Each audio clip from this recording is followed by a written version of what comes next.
नमस्ते। आज हम दुनिया के सबसे बड़े धर्मों में से एक इस्लाम के बारे में बात करेंगे। चलिए इसके कुछ मूल सिद्धांतों को आसान भाषा में समझने की कोशिश करते हैं। देखिए, इस पूरी बातचीत का मकसद सिर्फ जानकारी देना नहीं है, बल्कि एक दूसरे को बेहतर तरीके से समझना है। ये कोशिश है उस विश्वास के बारे में बात करने की जिसे दुनिया भर में 1 अरब से ज्यादा लोग मानते हैं। पता है, इस्लाम शब्द का मतलब ही बहुत गहरा है। ये अरबी के सलाम शब्द से आया है, जिसका मतलब होता है शांति और समर्पण। यानी एक ईश्वर के आगे शांति से खुद को समर्पित कर देना। अच्छा, तो अब बात करते हैं इस्लाम की सबसे बुनियादी चीज की, उसकी नींव की, जो है एक ईश्वर में विश्वास। इसे तौहीद कहते हैं। इसका सीधा सा मतलब है कि ईश्वर यानी अल्लाह सिर्फ एक है, उसका कोई साथी नहीं, कोई बराबर नहीं, और वही पूरी कायनात को बनाने वाला और चलाने वाला है। कुरान में एक छोटी सी सूरत है, सूरे अल इखलास, जो इस एक ईश्वर की अवधारणा को बहुत ही साफ और सीधे शब्दों में समझाती है।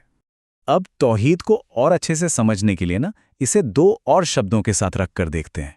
एक है शिर्क, जिसका मतलब है अल्लाह के साथ किसी और को शरीक करना, और दूसरा है कुफ्र, यानी अल्लाह के वजूद से ही इनकार कर देना। तो सवाल ये उठता है कि ईश्वर ने अपना मैसेज, अपना ये मार्गदर्शन इंसानों तक पहुंचाया कैसे? तो इसके लिए 2 मेन रास्ते बताए गए हैं। पहला, पवित्र किताब कुरान, जिसे अल्लाह का कलाम यानी उसका शब्द माना जाता है, और दूसरा, पैगंबरों के जरिए जिन्होंने इस संदेश को लोगों तक पहुंचाया, और पैगंबर मोहम्मद को इस सिलसिले की आखिरी कड़ी माना जाता है। तो हमने विश्वास की बात तो कर ली, पर यह विश्वास असल जिंदगी में रोजमर्रा के कामों में कैसे दिखता है? चलिए इसे समझते हैं। इसके लिए इस्लाम के 5 स्तंभ या पिलर्स बताए गए हैं। ये वो 5 काम हैं जो एक मुसलमान के आध्यात्मिक जीवन का ढांचा तैयार करते हैं। तो देखिए, शहादा यानी ईमान की गवाही से लेकर सलात यानी दिन में 5 बार की नमाज तक, ज़कात जो अपनी कमाई का एक हिस्सा ज़रूरतमंदों को देना है, रमज़ान के रोज़े, और अगर मुमकिन हो तो ज़िंदगी में एक बार हज। हर एक स्तंभ का एक गहरा मतलब है। लेकिन बात सिर्फ इन 5 स्तंभों तक ही सीमित नहीं है। इस्लाम में अंदरूनी गुणों पर यानी इनर वर्च्यूज पर भी बहुत जोर दिया गया है, जो इंसान के किरदार को बनाते हैं। जैसे एक बहुत ही अहम गुण है सब्र। अब सब्र का मतलब सिर्फ चुपचाप सहना नहीं है, बल्कि मुश्किल हालात में भी हिम्मत और भरोसे के साथ डटे रहना है।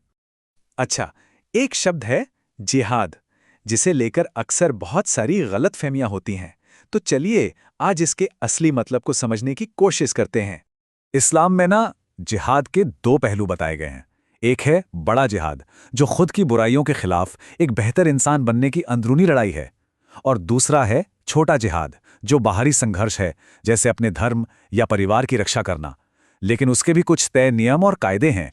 एक बात और जो समझना बहुत जरूरी है, वो ये कि इस्लाम कोई एक जैसा, एक ही रंग का धर्म नहीं है। सोचिए, ये एक ग्लोबल धर्म है जिसे दुनिया के कोने-कोने में अलग-अलग कल्चर के लोग मानते हैं, और इसी वजह से इसमें आपको बहुत सी अलग-अलग परंपराएं और मान्यताएं देखने को मिलती हैं।